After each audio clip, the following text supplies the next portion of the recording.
안녕하십니까? Today is Thursday, October 26th, and you're watching WinTV News Today. 첫 번째 소식입니다. Chairman of Win Media, Kim Won-ki, sat down with 22nd South Korean ambassador to Mexico, Ho Tae-wan, in Mexico City for an exclusive interview.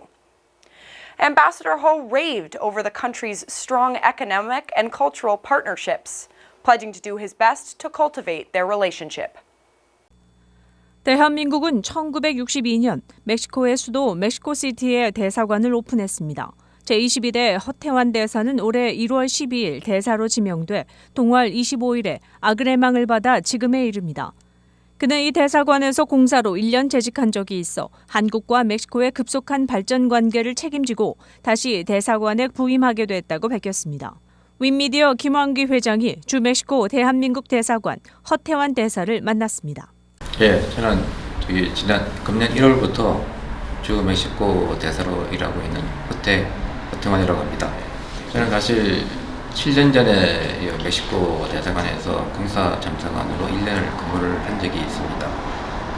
이번에 이제 대사로 다시 공관장으로 다시 부임을 하게 됐는데, 제가 7년 전하고 비교해 보면 한국과 멕시코의 양국 관계가 그간에 급속히 발전돼 있음을 제가 피부로 느끼고 있습니다. 일단 한국이 멕시코의 세 번째 교역 대상국이고, 그리고 우리나라 우리 기업들의 직접 투자액이 약 80억 불에 달하고 400개 정도, 400여 개 기업이 진출해 있습니다. 그만큼 한국과 멕시코 특히 경제 관계를 중심으로 급속히 관계가 발전이 되어 왔고, 경제 관계 이외에도 우리가 양국이 글로벌 무대에서도 인권이나 자유, 이런 기후변화 이런 여러 문제에서 가치를 공유를 하고 있고, 그리고 또 양국 간의 문화 분야도 교류가 활발하게 이루어져서 여러 어떤 모든 분야에서 양국 간 관계가 발전되어 있음을 제가 피부로 적응을 하고 있습니다. 지금 멕시코에는 한 16,000명 정도 우리 동포분께서 계시는데요. 저희가 지금 생각하기에는 16,000명 거주하고 계시는 동포분 외에 기업체에 진출이 많다 보니까 단기 출장으로 왔다 가시는 분들 굉장히 많은 걸로 알고 있습니다. 멕시코가 치안이 그렇게 좋은 지역이 아니기 때문에 항상 우리 동포분들, 재외국민들 안전을 위해서 대사관에서 최대한 노력을 하고 있습니다. 이번 달에 우리가 재외선거관리위원회 구성을 했고요. 아무래도 이게 재외선거는 홍보가 중요하기 때문에 재외선거관이 중심으로 해서 홍보 활동을 본격적으로 시작하고 있습니다. 멕시코에서 일반적인 한국에 대한 인식은 이제 급속하게 경제 발전하고 산업화에 성공한 나라, 그리고 지금 과학기술, 첨단 분야에서 굉장히 앞서 있는 나라, 이런 게 일반적인 인식입니다. 그에 덧붙여서 많은 이제 멕시코 사람들이 K-팝, K-드라마, 우리 K-영화, 한국 문화에 대한 관심, 대중문화에 대한 관심이 높아져서 저도 이제 여기저기 사람 만나보면 우리 한국 문화, 한류의 영향으로 해서 한국에 대한 인식이 과거에 비해서는 훨씬 높아져 있음을 제가 느끼고 있고요. 문대원 관장님께서 오래전에 부덕관 이제 태권도장 신설하셔가지고 그걸 기반으로 해서 지금 전국적으로 멕시코 도장 이게 많이 퍼져 있고요. 여전히 멕시코가 올림픽에서 이제 태권도 메달도 딴 만큼 저변이 확대돼 있고, 이게 군이나 경찰, 시민들 태권도에 관심이 많기 때문에 아마 태권도는 앞으로도 중요한 우리 한국 알리는 좋은 아마 매개체가 될 거라고 생각하고 있습니다. 그렇죠. 멕시코가 이제 너무治安이 안 좋은 지역, 이렇게 나쁜 뉴스만 이제 보도가 되다 보니까治安이 굉장히 안 좋은 지역으로 알려져 있는데, 실제 그렇게治安이 아주 열악한 지역은 아니고요. 오시더라도 이렇게 주로 밤에, 야간에 위험한 지역에만 안 가시면 뭐 그렇게 큰 위험은 사실 없는 국가입니다.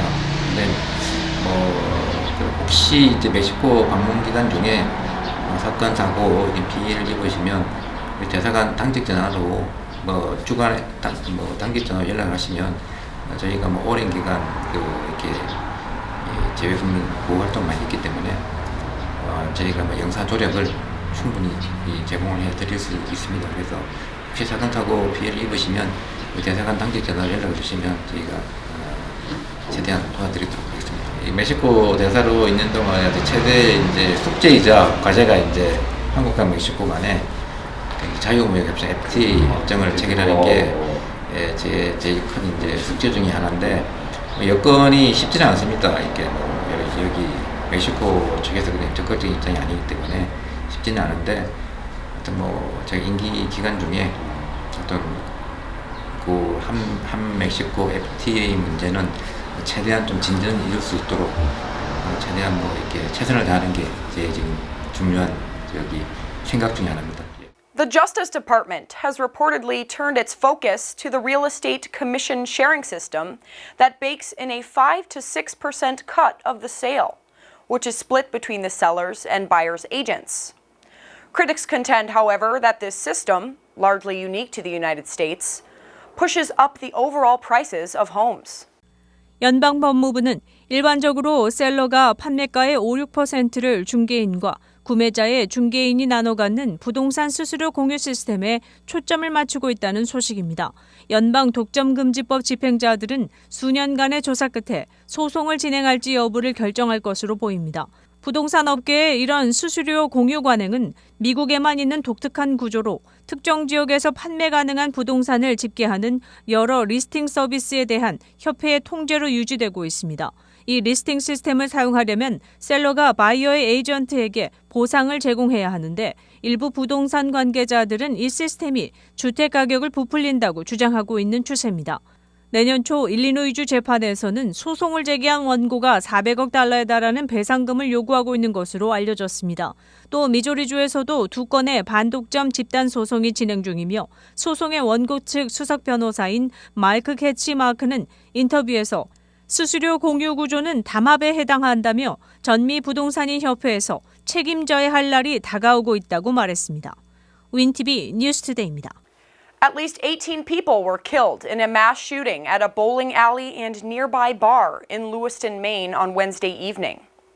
According to Maine Governor Janet Mills, 13 others were injured, and the suspect, identified as Robert Card, is still at large. 동부의 메인주 루이스턴에서 발생한 총기 난사로 인해 18명이 사망한 것으로 확인되었으며 현재 용의자를 추적 중인 것으로 경찰은 발표했습니다. 메인주 당국은 26일 오전 방송 브리핑을 통해 25일 밤에 발생한 총기 난사로 인해 18명이 사망, 13명이 부상했다고 밝혔습니다. 대한민국 외교부 당국자는 26일까지 해당 총기 난사와 관련해 현재까지 접수되거나 파악한 우리 국민 피해는 없다고 말했습니다. 보스턴 총영사관 관계자도 현재까지 한인 피해는 파악된 것이 없다며 한인회와 연락을 취하고 있고 관련 현지 언론 보도 상황을 계속 주시하고 있다고 밝혔습니다. 경찰은 또한 용의자 카드는 여전히 무장 상태이며 극도로 위험하다며 주민들의 각별한 주의를 당부했습니다. 용의자는 미 육군 예비군 하사 로버트 카드로 알려졌으며 2002년 예비군에서 복무했고 총기 교관 자격증을 지녔으나 지난 여름 정신병원에 입원한 사실이 확인된 것으로 전해졌습니다. Republican Mike Johnson is the new Speaker of the House. But the Donald Trump ally inherits many of the same political problems that have tormented past GOP leaders. This is a dark time in America, Johnson said at the Capitol on his first full day in office. 미 공화당이 내세운 세 번째 하원의장 후보인 톰 에머 원내 총무가 선출된 지 몇 시간 만에 후보직에서 사퇴했습니다. 도널드 트럼프 전 대통령과 당내 강경 우파들의 반대에 부딪힌 결과입니다. 유례없는 하원의장 공백과 의회 마비 사태가 장기화되면서 이스라엘과 우크라이나 등에 대한 군사 지원안 처리는 물론 연방정부의 셧다운을 막기 위한 본 예산 협상 역시 계속 난항을 겪을 것으로 전망됐으나 마지막 순간에 마이크 존슨 의원이 의장으로 선출됐습니다. 뉴욕타임즈 등에 따르면 공화당 의원 총회를 열어 하원 의장 후보에 출마한 8명의 의원을 대상으로 표결을 실시해 총 5차례 투표에서 모두 1위를 차지한 에머 총무가 최종 하원 의장 후보로 당선됐었습니다. 그러나 에머 총무는 단독 후보로 실시한 투표에서 하원 의장 당선 정족수인 217표를 확보하지 못했고 그는 후보직에서 사퇴했습니다. 케빈 메카시 전 하원 의장이 해임된 3일 이후 스티브 스컬리스 원내대표, 짐 조던 법사위원장에 이어 세 번째로 나선 에머 총무까지 줄줄이 낙마하며 미 하원 혼란이 가중되던 때 에머 총무 호명 투표에서 공화당 내 친트럼프 강경 우파 20여 명이 반대표를 던졌습니다. 그 이후 루이지애나주의 마이크 존슨 의원이 최종 후보로 나왔습니다. 그는 표결에서 220대 209로 이겨 케빈 메카시 하원 의장의 정식 후임이 됐습니다. 현재 하원은 공화당 221명, 민주당 212명으로 공화당이 근소한 우위를 차지하고 있습니다. 윈티비 뉴스투데이입니다. The U.S. economy expanded at a remarkably strong pace in the third quarter, despite interest rates being at their highest level in 22 years. Gross domestic product grew at an astounding rate of 4.9% in the third quarter, according to the Commerce Department. 상무부는 26일 발표에서 3분기 국내 총생산 GDP 증가율이 4.9%로 집계됐다고 알렸습니다. 지난 2분기에 2.1% 대비해 크게 올라 월가의 전문가들의 집계인 3분기 전망치인 4.7%로 상회했습니다. 이는 팬데믹 종료 후 기저효과로 집계된 7% 성장률을 기록했던 2021년 4분기 이후 최대치입니다. 특히 올해 여름 휴가철 소비가 많이 늘어난 것이 높은 성장률에 기여한 것으로 분석하고 있습니다.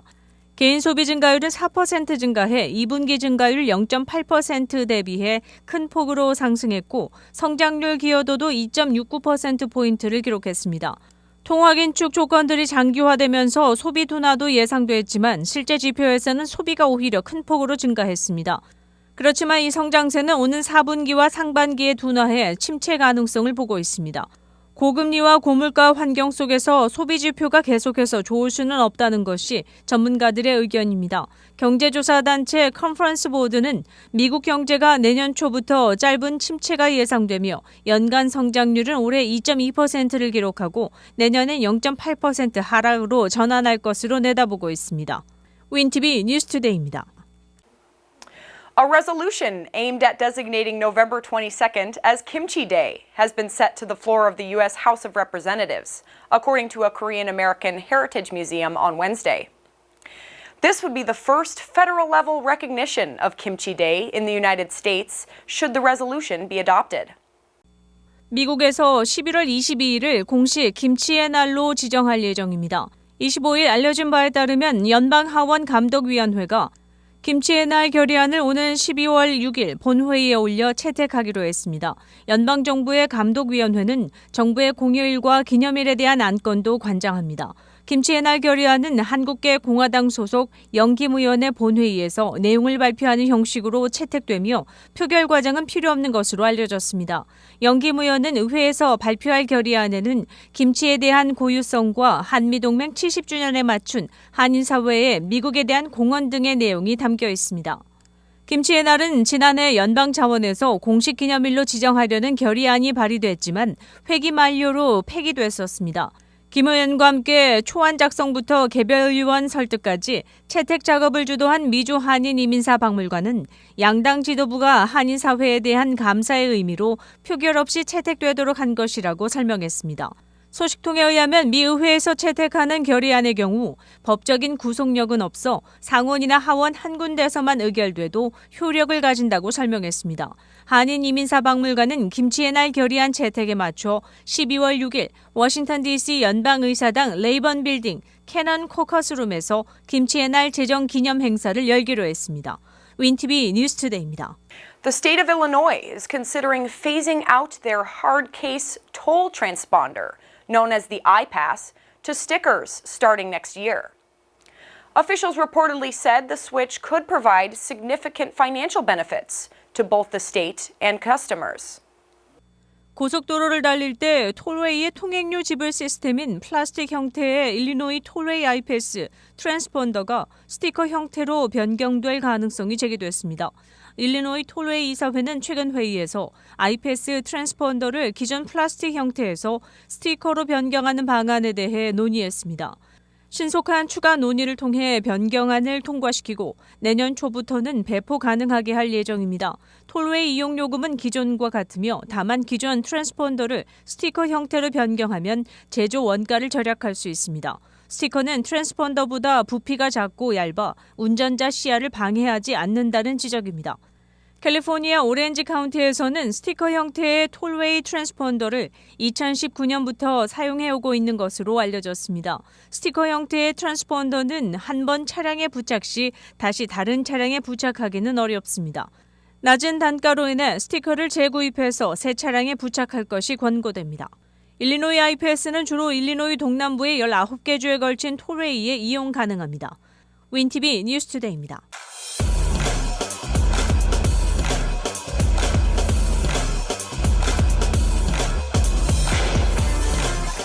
시청자 여러분, 한 주 동안 안녕하셨습니까?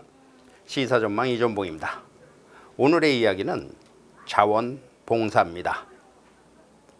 시카고 마라톤은 세계 5대 마라톤의 하나입니다.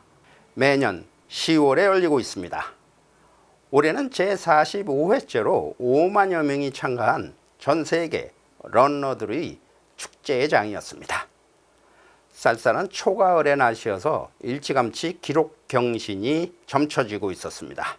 2004년부터 달리기에 입문한 저는 4번의 완주 후 최근에는 마라톤을 뛰기보다는 한인 마라토너들을 응원하고 이벤트 자원봉사를 택하고 있습니다. 올해도 마라톤 이벤트가 열리는 날 새벽부터 다운타운 그랜드파크 텐트에는 자원봉사자들이 모여들었습니다. 도착을 점검한 후 봉사자 자켓과 모자를 나눠주었습니다. 이미 신청한 봉사팀으로 배정되지만 인원 출석에 따라 다른 팀으로 배정되기도 합니다. 5만여 명이 모이는 출발선 정렬과 출발 후 청소 등을 돕는 팀이었습니다. 오전 7시부터 휠체어 팀이 먼저 출발하고 난 후 본격적 마라토너들이 출발합니다. 세계적인 선수들이 맨 처음 1진으로 출발해서 마지막 그룹이 나가기까지는 좋게 1시간이 넘게 걸립니다. 추운 날씨 탓에 출발을 기다릴 때 입었던 긴팔 셔츠와 긴 바지 등의 옷가지가 참가자들이 출발한 후 여기저기 뒹굽니다. 참가자들을 2시간대부터 6시간대 등 기록 순서별로 정렬시키고 출발하면 길거리에 남겨진 옷들과 쓰레기들을 정리합니다. 참가자들은 자기 출발 순서가 되면 움츠렸던 몸을 풀며 스타트를 합니다. 대개는 짧은 셔츠와 러닝 팬츠 차림으로 변합니다. 42.19km, 26.2마일을 완주하려면 수개월에 걸친 트레이닝을 해야 합니다. 요행을 바랄 수 없는 게 바로 마라톤입니다.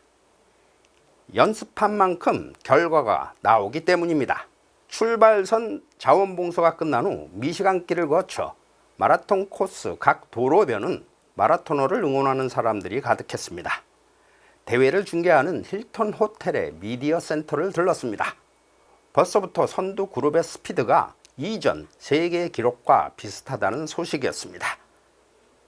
드디어 2시간 35초, 케냐의 선수가 세계 남자 기록을 경신했습니다.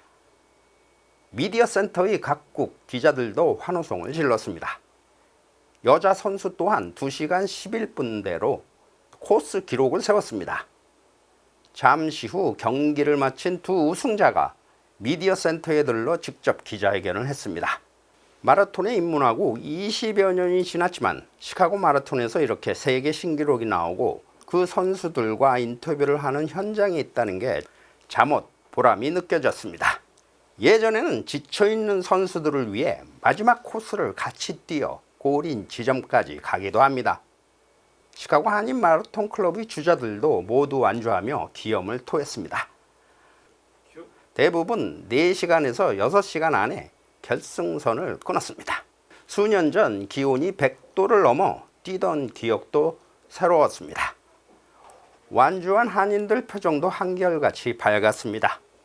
더군다나 세계 신기록이 나온 데이라 더욱 의미 있다며 즐거운 표정으로 뒤풀이장으로 향하는 모습이었습니다. 시사전망 이전봉입니다.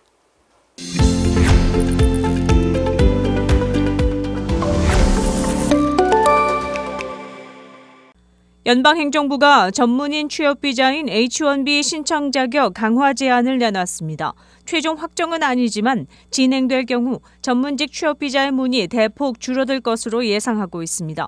국토안보부 DHS는 연방관보를 통해 H-1B 개선 방안을 발표했으며 여기에는 신청 자격의 학위 전문성이 해당 직책에 직접 연관돼야 한다는 내용이 담겼습니다. 따라서 특정 전공이 아니어도 취직이 가능한 경우에는 H-1B 발급이 불가능해질 전망입니다.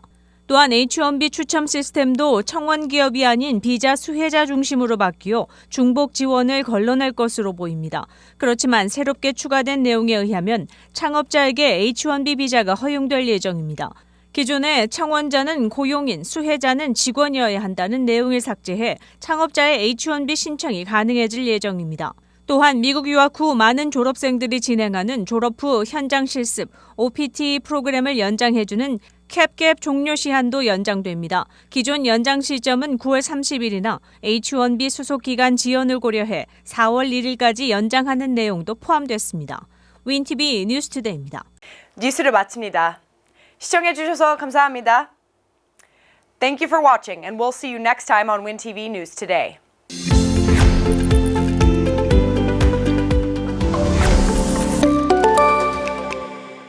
시카고 한인동포 일간지 한국일보는 전자신문으로도 배포됩니다. 시카고 한국일보 무료 신문은 가까운 한인 식당이나 마켓에서 볼 수 있습니다.